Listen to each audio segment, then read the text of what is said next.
நமச்சிவாய வாழ்க. கண்ணுங்களா எல்லாம் நல்லா இருக்கீங்களா? இன்னைக்கு நம்ம ஒரு சில நாட்களுக்கு முன்னால ஜனவரி 1 இன்னைக்கு என்ன பண்ணோம்? தட்சனுடைய வேள்விக்கு போனாங்களா? நம்மளும் போனோமா? சாமி வந்து அம்பிகை போய் சொல்கிறாங்க. சாமி வந்து தட்சன் தலையை வெட்டுறாங்க. பிறகு அவருக்கு உயிர் கொடுக்க சொல்லி அம்பிகை வேண்ட 3-4 நாளாக தேடி அலைஞ்சி இன்னைக்கு காலையில் ஞாயிற்றுக்கிழமை இல்லையா? என்ன ஞாயிற்றுக்கிழமை விசேஷம் சொல்லுங்க? தட்சனுக்கு வைக்கிறதுக்காக நிறைய ஆட்டு தலையை வெட்டுனாங்க. ஞாயிற்றுக்கிழமைனால வெட்டுறாங்கல்ல, அதில் ஒரு ஆட்டு தலையை கொண்டு வந்து தட்சனுக்கு வச்சாங்க. வச்ச உடனே தட்சனுக்கு உயிர் வந்துருச்சு. ஏன்னா சிவருமான் நினைச்சா எல்லாம் செய்ய முடியல, இறைவன் நினைச்சா எல்லாம் செய்ய முடியும். அதற்கு பிறகு நம்பெருமான் தட்சனை பார்த்து என்னானார் நம்மால், தட்சா உனக்கு என்ன வரம் கேள் அப்படின்னு கேட்குறாங்க. அப்போ தட்சன் கேட்குறான், சாமி எவ்வளவு பெரிய சிவபக்தனாக இருந்தாலும், சிவ தொண்டனாக இருந்தாலும், சிவனடியார்களாக இருந்தாலும் நான் தான் பெரியவன், எனக்கு மிஞ்சி ஒன்றும் தெரியாது என்கின்ற ஆணவம் வரும் பொழுது அவர்கள் எந்த தவறும் செய்யக்கூடாது. செய்தால் எனக்கு கிடைத்த தண்டனை, எனக்கே தங்களை மாப்பிள்ளையாக அடையக்கூடிய தவம் செய்து அடியேனுக்கே தலையை வெட்டி ஆட்டுத்தலை வந்துருச்சு. இதை பார்த்து அவர்கள் யாரும் ஆணவத்தால், உன்னுடைய அன்பர்கள் யாரும், பக்தர்கள் யாரும் அழியக்கூடாது, என் போன்ற நிலைக்கு ஆளாகக்கூடாது என்பதற்காக எனக்கு இந்த தலையோடு தங்கள் அருகில் இருக்கும் பேற்றை எனக்கு தர வேண்டும் அப்படிங்க. உடனே சாமி வீரபத்திரை பார்க்குறார். இந்த வீரபத்திரர் வந்து சிவமைந்தர். தட்சனுடைய வேள்வியை அழிக்க சொல்லி தாட்சாயணி அன்னை சொன்னதும் நம்பெருமான் தன் தலையில் இருக்கிற ஒரு முடியை எடுத்து வீசுகிறார். அது வீரபத்திரனாக உருவெடுக்கிறது. அகோர வீரபத்திரர்னு பேர். அவர் தான் தட்சன் தலையை வெற்றார். நம் சாமிக்கு அருளை மட்டும்தான் தெரியும். ஆக வீரபத்திற்கு அருகிலே ஆட்டுத்தலையோட தட்சனை நீ இரு அப்படின்ட்டாங்க. இன்னைக்கும் நாம் ஆலயங்களில் சென்றால் வீரபத்திரருக்கு அருகிலே ஆட்டுத்தலையோடு ஒருத்தர் இருப்பார். அவர் தான் மகா சிவபக்தனான சிவத்தொண்டரான தட்சன். தட்ச பிரஜாதிபதினு பேரு. நம் திருச்செம்பொன் பள்ளியில் வாழ்ந்தவர், தஞ்சாவூர்கிட்ட. ஆக இப்படி தலையை வச்சதும் அவர் என்ன பண்ணுறாரு, இறைவன் என்ன வரன்னு கேட்டால், முதல் வரமா வீரபத்திர இது மாதிரி உங்கள் கூட இருக்கணுன்னாரு. அதற்கு பிறகு சுபீட்சமே அப்படின்னு நிறைய மேன்னு 108 மே வரும். ஆடு எப்படி கத்தும்? மே தானே கத்தும். அதுபோல் நீங்கள் நம்ம கோயிலாம் கும்பாபிஷேகம் பண்ணுறப்ப இந்த குருக்கள்லாம் இருக்காங்கல்ல, வடமொழியில் வேள்வி செய்கிறவங்க இருக்காங்க இல்லையா, அவங்க இந்த தட்சன் சொன்ன சமகம் யமகம் என்று அதுக்கு பேர். அதை அவங்க பாராயணம் பண்ணுவாங்க. இப்போ தட்சமே சுபீட்சமே ஆயுரட்சமே அப்படி மேன்னு வரும், 108 வரும். அப்படிப்பட்ட அந்த மந்திரத்தை தட்சன் பாடி சாமிக்கிட்ட நிறைய ஆற்றலை நிறைய கேட்குறார். எங்கள் திருச்செம்பொன் பள்ளியில் பாடி. நம்ம தான் ரொம்ப புத்திசாலிங்காச்சே, இது வடமொழிக்குரியது, நம்மளது இல்லை அப்படி சொல்லி என்ன அதை அப்படியே விட்டுட்டாங்க. இந்த தமிழ் முறையில் கும்பாபிஷேகம் பண்ணுறாங்கன்னா அதில் மிக அற்புதமான செய்தியெல்லாம் கேட்பார் நம்ம தட்சன். அதை தட்சன் வாழ்ந்த காலத்தில் இருந்து தமிழில் தட்சன் பாட போக, தஞ்சாவூர் தமிழ்நாடு தானே, இன்றைக்கி அதை விட போச்சு, அவங்க போயிட்டு போகிறாங்க, நம்ம கதைக்கு வருவோம். இப்படி தட்சன் தலையை வெட்டி வீரபத்திரத்தை நிற்க வச்சுட்டு சாமி தாட்சாணி கூட்டிகிட்டு வந்துட்டார் திருக்கைலாய மலைக்கு. அந்த சமயத்தில் திருக்கைலாயத்திலே ஒரு சிவபக்தர், ஒரு அசுரர்னா நம்ம மாதிரின்னு வச்சிங்களேன், உலக தேவைக்காக. அசுரர்னா யார், தேவர்னா யார், அசுரர்னா யாருன்னு குழந்தைங்க நீங்கள் தெரிஞ்சுக்கணும். அதாவது நம்முடைய வாழ்க்கைக்கு வேணுங்கிறத மட்டும் கேட்குறவங்க மனிதர்கள். நான் வாழ்க்கை இன்பமாக வாழ மட்டும் கேட்கிறவங்க தேவர்கள். இந்த தேவர்கள் முழுக்க முழுக்க ஒழுக்கமிக்க வாழ்க்கை வாழ்பவர்கள், என்ன அறவழியில் வாழ்பவர்கள். அதனால அவர்களுக்கு தேவர்கள்னு பேர். நான் அறவழியிலையும் வாழ்வேன், அறம் இல்லாத வழியிலும் மனிதர்கள் வாழ்வாங்க, அதனால அவங்களுக்கு மனிதர்கள்னு பேர். இந்த அசுரர்கள் எப்படின்னா தன் சுயநலத்துக்காக யாரை வேணாலும் உதைப்பாங்க. ரவுடிஸ்னு வச்சுங்களேன் கேரக்டரில். சாமி நல்ல பக்தலாக இருப்பாங்க, ஆனால் டே நான் யார் தெரியுமா அப்படின்னு மீசை முறுக்கிட்டு வெட்ட போவாங்கள்ல, அந்த மாதிரி ஆட்கள். அந்த மாதிரி அந்த கொலை குணமுடையவர்களுக்கு அசுரர்கள்னு பேர். ஆடு வெட்டி சாப்பிட்றவங்க, மாடு வெட்டி சாப்பிட்றவங்க, இவங்களாம் அந்த குணத்தினால் அசுரர்கள். அவங்க கோரப்பல்லாம் இருக்காது, அவங்க குணத்துக்காக அப்படி ஒரு உருவகம் பண்ணியிருக்காங்க. சூரபத்மன் மிக அழகாக இருப்பானோ, அவ்வளோ அழகான தோற்றமுடையவனா சூரபத்மன். அவர் மிகப்பெரிய சிவபக்தர். அவர் திருக்கைலாய மலையில் ஒரு பெரிய வேள்வி உருவாக்கி அதில் ஒரு பழுத்த கம்பியை நிற்க வச்சு, அந்த கம்பி கூரா இருக்கும், அது மேலே நின்று கடும் தவம் செய்து சிவருமானை நோக்கி தவம் செய்கிறார். அந்த தவம் பூர்த்தி அடையும் பொழுது சாமி எல்லாம் இவ்வளோ கஷ்டப்பட்டு நம்மளை கும்பிட்றான், இது மாதிரி யாருமே நம்மளை வழிபட்டதில்லை, இவன் கொஞ்சம் வித்தியாசமாக கும்பிட்றாரு, அதனால் நம்ம ஒரு காட்சி தருவோன்னு சாமி அங்கே அவருக்கு காட்சி தர. காட்சி தந்த உடனே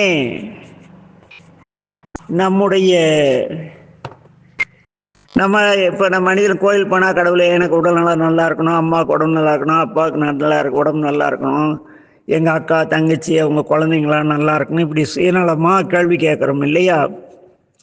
அதுபோல் என்ன ஆயிடுச்சு, இந்த சூரபத்மன் கடுமையான தவம் செய்து இறைவன்கிட்ட ஒரு அருமையான வரம் வாங்குறார். இந்த தேவர்கள் மனிதர்கள் எல்லாத்தையும் நான் ஆட்சி செய்யணும், நான் ஒரு பெரிய சக்கரவர்த்தி ஆயிடணும், இந்த உலகத்திற்கு எல்லாரும், எல்லா தேவர்களும் கந்தர்வர்களும் அவன் இவன் மனிதர் எல்லோருமே எனக்கு என்னுடைய ஆட்சிக்கு கீழே இருக்கணும். என்ன இந்த அண்டங்கள் 1008 அண்டு, இந்த பூமி மாதிரி 1008 அண்டங்கள் இருக்கு, இத்தனைக்கும் நான் அரசாங்கம்லாம் அந்த சாமிகிட்ட வரம் கேட்குறார். கேட்ட உடனே அவர் என்ன பண்றார், யோசிக்கிறார் சாமி. அப்படியா, சரி, உனக்கு நாம் எல்லா வரங்களையும் தரோம், வாங்கிக்க அப்படிங்கிறார். அப்படி சொன்ன உடனே அந்த அசுரன் புத்திசாலித்தனமா, அசுரர்களை நல்ல புத்திசாலிங்களா இருப்பாங்க, என்ன அவங்க என்ன பண்ணிட்டாங்கன்னா, அவர்களும் முக்காலம் உணரக்கூடிய தன்மை இறைவன் கொடுத்துருப்பாரு. அதெல்லாம் பெரிய நிலை. நாளைக்கு என்ன நடக்குங்களா அவங்களால பார்த்து சொல்ல, அவங்க கிட்ட தான் எல்லா தேவர்களும் அவங்க கிட்ட இருக்காங்கல்ல, அவங்கள கேட்ட அவங்க சொல்லிடுறாங்கல்ல. அவங்க இது மாதிரி வருங்காலத்தில் தாட்சாயணி அப்படியெல்லாம் அதெல்லாம் அவனுக்கு தெரியுது. ஆனால் அவன் என்ன கேட்கலாம் சாமி கிட்ட, சாமி உங்களுக்கு பிறக்கக்கூடிய, அவன் நல்ல வேலை இப்படி வர கேட்டான், உங்களுக்கு பிறக்கக்கூடிய குழந்தையினாலன்றி எனக்கு மரணம் வரக்கூடாது அப்படின்ட்டாங்க. உடனே சிவபெருமான் நம்மால் தான் யார் கேட்டாலும் கொடுத்துருவாரு, அவ்வளோதானே, சரி ரைட்டு வரம் தந்தோம் அப்படின்ட்டார். என்ன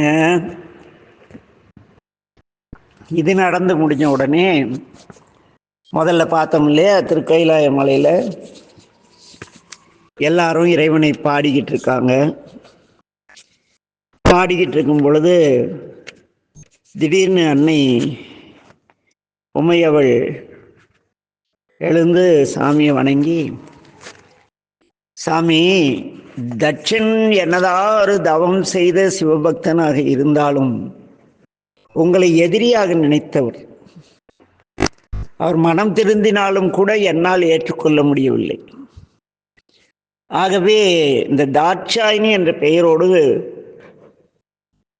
உங்களுடன் வாழ நான் விரும்பவில்லை. நான் தவம் செய்ய போறேன்ட்டாங்க. யாரு? பார்வதி தேவி, உமாதேவியார். உடனே இறைவன் என்ன பண்ணாரு? யோசிச்சாங்க, சிரிச்சாரு. போயே ஆகணுமா அப்படின்னாரு. சாமி அப்படின்னாங்க.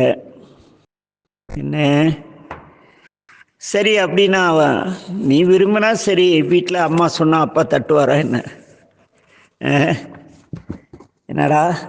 ஆமாம், அப்பா அதிகாரம் பண்ணுவாங்க, அம்மா வந்து என்னங்க கொடுத்துருங்க, நம்ம பையன் தானேன்னா கொடுத்துருவாங்க. அது மாதிரி அம்மா சொன்னால் அப்பா கேட்டு தான் ஆகணும். அதனால் அம்மா என்ன பண்ணார்? சாமியை கும்பிட்டு, சாமி, சிவனாகிய தங்கள் பெயரை வேண்டி வரம் பெற்று தங்களை மதிக்காத அந்த தட்சங்கிற பேரில் இந்த தாட்சானிங்கிற என்னோட உடல் வந்து வேண்டாம். அதனால அவனால் வளர்த்த இந்த உடலை அவனுடைய மகன் என்ற பெயரையும் வந்து நான் தனிறேன். நான் இதை வந்து அழிச்சிக்க போகிறேன்.